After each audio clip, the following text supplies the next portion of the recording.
The Amazing Spider-Man. There's a bit in that movie where Peter Parker, after he fights the lizard, and he goes to Kurt Connors, who is the lizard, who he knows has been working with lizards, right, and regrowing Smallville syndrome. Yeah, exactly. And he's like, excuse me, Dr. Connors, and the doctor turns around and he's kind of thinning on one side of his hair, and he's got like scales down his neck, and he's like, like he's like that, and he's like, could you tell me how to kill a giant lizard? Right. And he's like, why do you want to know about lizards? Lizards are they're the greatest. And Peter Parker's like, I wish I was a lizard.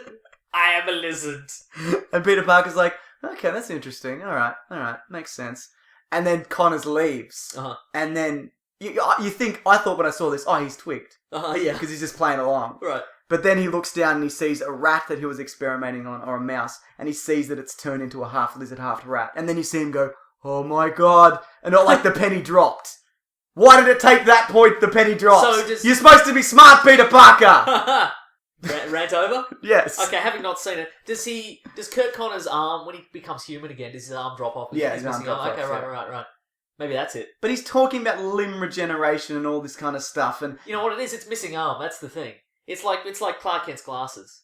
It's like if you see someone with scales on their neck, ranting about lizards and how great lizards are, that's actually how lizards have no natural predators. I have no defense. As one of the producers of the film, I apologise. Yeah, I got another thing from the Amazing Spider-Man though. Okay, great. There's a bit at the end where the lizard decides that he wants to turn everybody in the city into lizards. Fantastic. Because he loves lizards. Yep. He launches basically the lizard gas into the air. What is lizard gas? And he's going to in like it's like a mortar. And it launches into the air and then everybody would get gassed.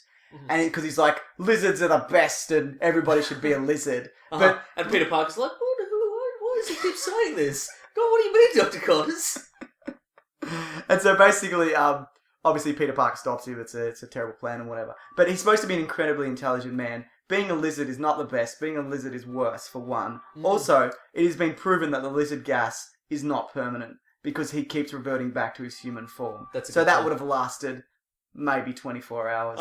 And then everybody would have turned back and go, remember that time I turned into a lizard? Yeah, it was pretty wild. That was fucking weird. Yeah. So, that's another thing I don't like. Logical fallacy. There you go. You got one? I got one. Let me think of one. How about Dark Knight Rises?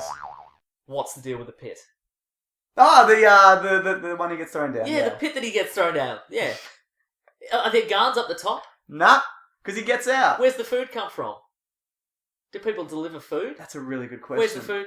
And who put the pulley in? Where'd the pulley system come from? And if there's a pulley system, why can't they build some stairs? Yep. You get a guy, you wrap him in the rope, you pull him up, and then he cuts some holes in the side of the wall, and you do that for a couple of weeks, and you've got some stairs, and then you just walk up.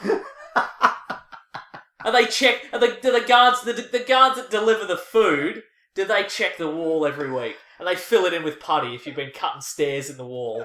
Maybe... Shut up! No, that's fine. Maybe it's like a self-exile. What? It's not. No. You know what? I feel really bad that I didn't think of that. I feel like an idiot. You get some wood. Like, there's stuff there, right? There's stuff at the bottom of the... You cut a hole, and you put a bit of wood in, and you've got a step. And then you do it again, and you've got another step. And then you get up to the top, and there's no guards. So then you go and you get some more rope or something. But you know what is up there? There is a rope that he just drops in. There is a rope sitting there. Great. So a gust of wind, I guess, could have saved them all, yes. That's amazing. Unless it's a metaphorical pit, in which case I apologise. It's not. No, okay, it's a literal pit? Okay, great. Well, that makes... I don't understand why people are banging on about how did Batman get back into the city. He's Batman. He's got to have a way in. There's 1,000 ways he could have got back in the city. Yeah. He would know... He knows the streets and the secret tunnels. He's streetwise. Yeah, he's very streetwise. Street smarts, yeah. He's a street shark. But Go on. Just build some stairs, guys. All you get out. I mean, believe in yourself, certainly. I think that's the video I'm going to make for next week. I'm going to take that bit where you yell about steps and I'm going to turn it into a video. Great. We do this podcast and I do enjoy it. But it is nice to see where I have small mental breakdowns and you turn them into amusing videos for the internet. So I appreciate that. You're welcome.